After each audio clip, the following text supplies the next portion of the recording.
Hello mga Hello Kitty collectors dyan, Hello Kitty fanatics, mga Hello Kitty sisi dyan, mga Hello Kitty lovers. Flex ko lang po yung aking pinaka-paborito. Yung aking Hello Kitty mini laptop. Yan. I-flex ko kasi alam mo bakit. Nung nakita ko siya agad, kasi talagang gustong gusto ko na siya talaga. Gustong gusto ko na talaga siya. As in, oy, ang cute-cute ni Hello Kitty. Kaya lang, ang problema ay, yung Hello Kitty na to, na mini laptop, Comics Edition, sa Singapore lang siya na-release. So, yun. Paano ako makakabili ng Hello Kitty mini laptop Comics Edition? Sa Singapore lang siya na-release. Kung di po ako nagkakamali. Oo, yes. Sa Singapore. Oo. Kaya lang biglang may nakita ako sa page ng mga Hello Kitty sa Facebook. Ay, chinat ko kaagad. Agad-agad yung ng Hello Kitty laptop na to.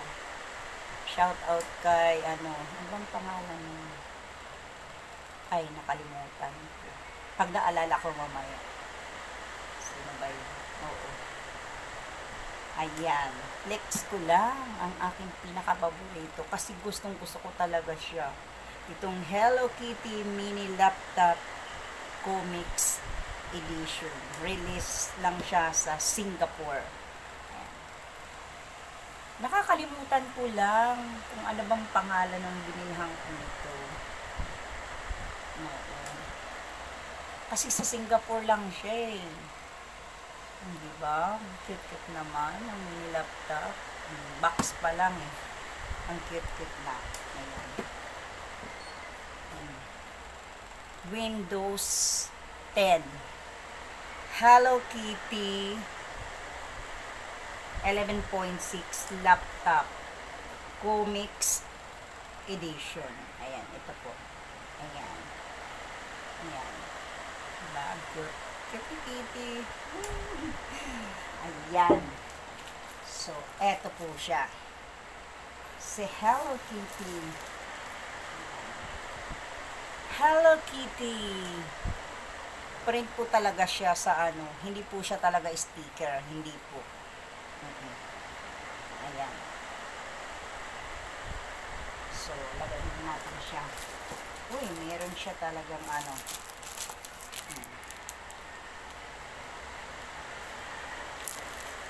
ano ba to? Hello Kitty Go Around in Singapore. Artbook. Tama, sa Singapore nga lang siya na-release. Itong Hello Kitty mini laptop Comics Edition. Sa Singapore nga lang po siya talaga na-release. Sa Singapore siya. So, ayan. Tingnan natin to. Ano meron sa loob nito. Ayan. Hello Kitty Go Around in Singapore. Kita niyo po ba? Ayan. Uy, ang cute naman ni Hello Kitty. Uy, ang ganda. Sticker. Yung map. Ayan. Uy. Yung art na siya.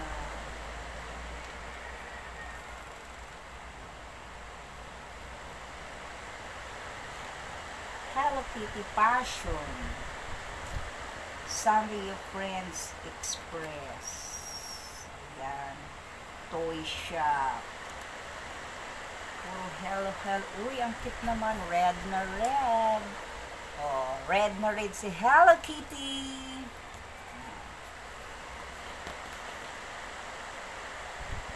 Oh, ay, sa Singapore nga. Oh.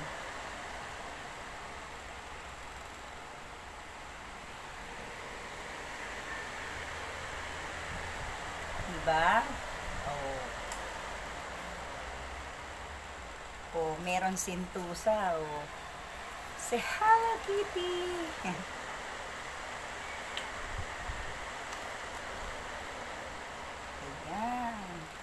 dami pala niyang ano. Oh, red na red. Oh. Itong likod. Itong harap. Ang kanya, ano. Ayan. Tapos, may kasama siyang, ano, parang bag ng Hello Kitty. Oo, ng laptop. Ayan siya. Yung design niya, pang comics edition. Ang cute naman. Cute ng ribbon.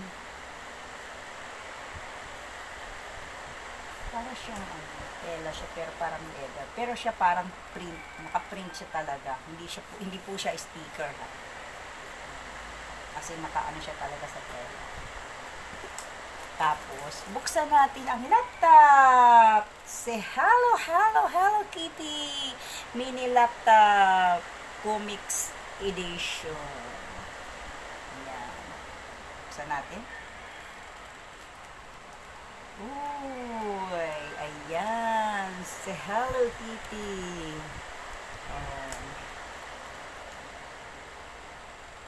Ayan, naka-on ang power siya. Pero Hello Kitty siya. Ayan, hindi po siya sticker, Ayan, oh. Ano siya? Intel. Pero yung sa Singapore siya nalabas. Na-release. Hindi ko lang siya alam kung anong taon siya. Ayan.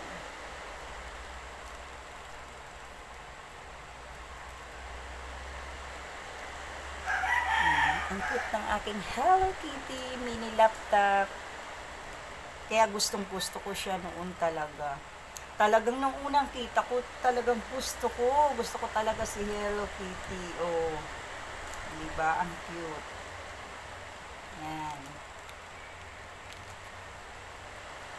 Say hello, hello, Hello Kitty. Hello, Hello Kitty mini comics edition. Yan. Hello, Hello Kitty mini laptop comics edition. Release lang po siya sa Singapore that time. Di ko lang tanda kung anong taon to na-release. Pero I think baka 5 years ago siguro. Yan. Ang cute-cute ng aking Hello Kitty mini laptop comics edition. Yan. Kaya love na love ko siya kasi nagagamit ko talaga siya. Dito ko talaga iniipon ang aking mga Hello Kitty collection. Mga OOTD, mga picture, mga souvenirs ko, yung mapagpupunta ko kung saan yung mga Hello Kitty, nakasave talaga dito. Nandito talaga ang aking memory sa lahat ng Hello Kitty. Ito po talaga yan. Nandito po talaga, nakasave siya sa aking Hello Kitty mini laptop comics edition. Ayan. Kaya talagang iniingatan ko siya talaga. Hindi ko talaga siya inaano. As in, ingat na ingat po talaga ako na wag masira. Ayan. Thank you for watching. Please like and subscribe. Kitty Dang. Bye, mga Hello Kitty, mga Hello Kitty Sisi, mga Hello Kitty collectors dyan.